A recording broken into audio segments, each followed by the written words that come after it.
TNI Ku Sayang, TNI Ku Malang, part kedua, oleh Dr. Anton Permana dari Tanhana Dharma Manggrava Institute. Sadarkah kita bahwa saat ini sebenarnya kita sudah dalam keadaan perang, tetapi bukan perang fisik antara militer Indonesia versus militer negara lain.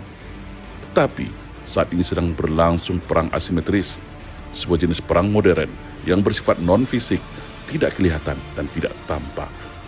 Perang ini dapat berupa perang ideologi, perang ekonomi, perang politik, perang budaya, dan perang proksi alias proxy war yang menggunakan para boneka, agen-agen yang merupakan anak bangsa sendiri yang dibina, dilatih, dicuci otaknya, kemudian diinfiltrasikan ke dalam tubuh-tubuh organ negara.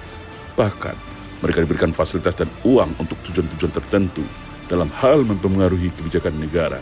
Semuanya hanya demi kepentingan kelompoknya, bukan rakyat. Sadarkah kita bahwa tiba-tiba saat ini dengan gagah perkasanya, ada sekelompok orang seakan turun dari langit teriak atas nama keadilan, demokrasi, HAM, amanat reformasi, dan provokasi masyarakat untuk membenci TNI, mencaci maki TNI, menyerang TNI dengan tuduhan fitnah memberbubita, memframing TNI begitu jahatnya, seolah semua kerusakan yang terjadi saat ini seolah-olah adalah ulah dari TNI.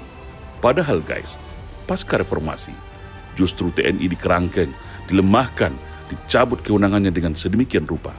Padahal sejatinya, ia adalah alat pertahanan negara, pelindung rakyat, yang bertanggung jawab penuh atas keutuhan NKRI ini, baik dari ancaman dalam dan luar negeri. Namun, semua fakta ini diputarbalikkan. Sadarkah kita guys, kemana saja mereka yang tiba-tiba teriak keadilan, HAM, dan aman reformasi ini, ketika terjadi tragedi pembunuhan sadis KM50, ketika puluhan ulama-ulama didiskriminasi, ketika puluhan ulama-ulama dikriminalisasi, ketika para dai-dai dipersekusi, ketika hutan kebun rakyat dirampas, ketika anak-anak remaja tak berdosa dibantai dan dibunuh di depan Bawaslu. Kemana mereka ketika ratusan aktivis dan tokoh nasional dipenjarakan hanya karena berbeda pendapat? Kemana mereka ketika Undang-Undang Ciptaker, Undang-Undang Minerba, Undang-Undang KPK, dan hasil putusan Mahkamah Konstitusi yang melegalisasi perampokan brutal sumber daya alam dan mengangkat konstitusi negara kita saat ini? Halo, hai, mereka kemana aja guys? Sadarkah kita, ada satu kelompok ketika berkuasa seolah jadi malaikat tak berdosa, padahal mereka lah para bandit biadab yang merusak hampir seluruh sendi dan tata kelola negara kita hari ini. Lalu tiba-tiba saat ini, saat mereka tidak berkuasa lagi, mereka mulai ribut, berteriak seakan hanya mereka lah para pembela kebenaran, seakan mereka menjadi kelompok yang paling menderita. Ingat, setelah tidak berkuasa lagi, mereka muncul tiba-tiba teriak bagai cacing kepanasan. Mereka memprovokasi para mahasiswa dengan agitasi-agitasi menakutkan. Padahal semuanya adalah ilusi, halusinasi ketakutan yang sengaja mereka propagandakan secara sistematis. Sungguh licik. Kalau dulu, saat 10 tahun mereka berkuasa, kelompok Islam yang selalu dihujat, dipojokkan, dikriminalisasi sedemikian rupa. Saat ini, giliran TNI pula yang seakan dibuat menjadi momok yang sangat menakutkan. Sadarkah kita guys? Sadarkah kita guys? Ini semua adalah permainan politik tingkat elit yang mengadu domba kita sesama anak bangsa, memecah belah kita semua agar terus ribut bertengkar, membenturkan kita dengan aparat dan tentara, sampai tujuannya tercapai, yaitu bagaimana tetap bisa mencengkram dan menghisap seluruh sumber kekayaan alam bangsa ini dengan mudah dan murah. Musuh utama mereka adalah TNI, karena militer adalah tulang punggung sebuah negara.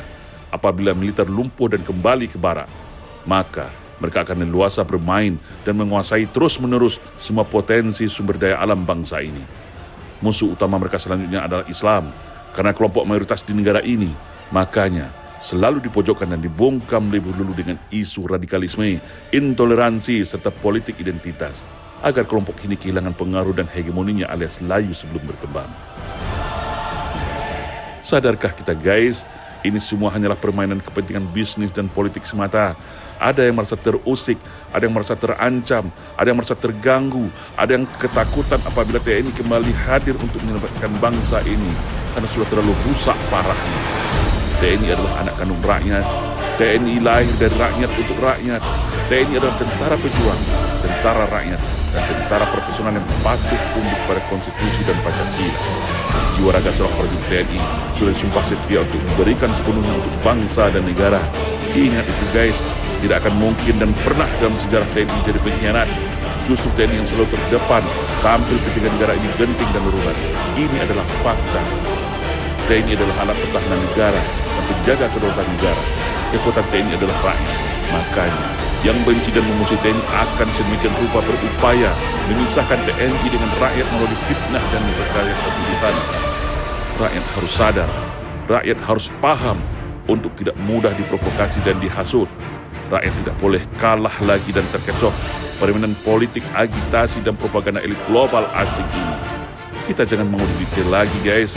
Cukup sudah segala kerusakan terjadi di negeri ini. Saat kita bangkit bersama.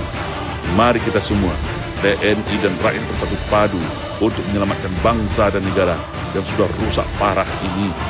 Negara kita tidak dalam keadaan baik-baik saja. Tidak ada kata terlambat. Harapan itu masih ada.